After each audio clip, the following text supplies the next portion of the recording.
Bienvenue dans les vidéos du syndicat Force ouvrière, le syndicat du quotidien des agents, le syndicat qui dit ce qu'il fait et qui fait ce qu'il dit.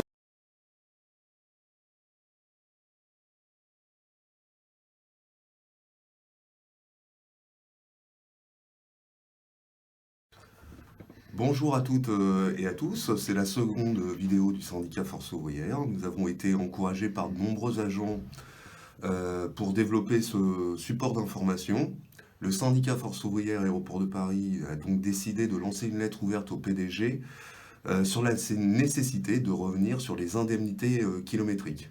Nous avons entrepris cette démarche pour donner suite à l'interpellation de nombreux agents, syndiqués ou non. Vous pourrez voir dans cette vidéo que les arguments ne manquent pas: inflation, coût des carburants, résultats financiers d'ADP ou encore enquête sur la qualité de vie au travail.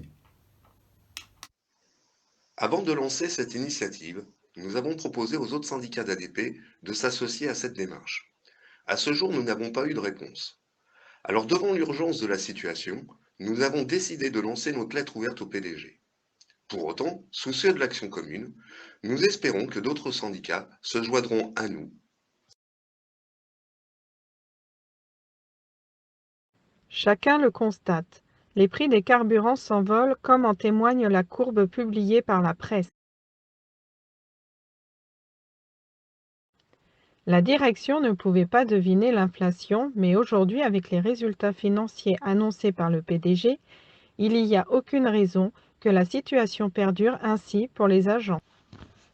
Le PDG vient de communiquer les résultats financiers d'ADP. Ils sont excellents. Trafic et résultats reviennent au niveau de 2019 avec 15% de personnel en moins et les acquis supprimés comme les ICA. Seuls les actionnaires vont retrouver leur niveau de dividende, à savoir 60% des bénéfices, comme avant la crise. La direction a souhaité faire une enquête sur la qualité de vie au travail. Les résultats de cette enquête ont été publiés par la direction. La direction est obligée d'avouer qu'une majorité d'agents ne comprend pas le caractère définitif des mesures pacte et en particulier la suppression des ICA, alors que la situation s'améliore.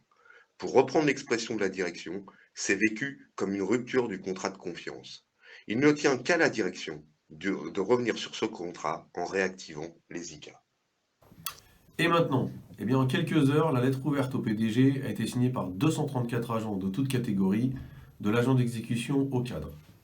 234 agents qui soutiennent les revendications suivantes: retour au système des ICA ou un système équivalent prenant en compte la distance domicile-travail, et que le PDG annonce dès à présent le gel de la dégressivité des IDT prévu dans les jours à venir. Nous apprenons que la direction a mis à l'ordre du jour du CSE du 20 avril prochain une information sur les IDT. Nous verrons bien ce que la direction comptera dire aux élus et bien entendu, nous vous informerons. Ce CSE, en tout cas, sera l'occasion pour nous de porter les revendications, d'où l'importance de faire signer la pétition autour de nous.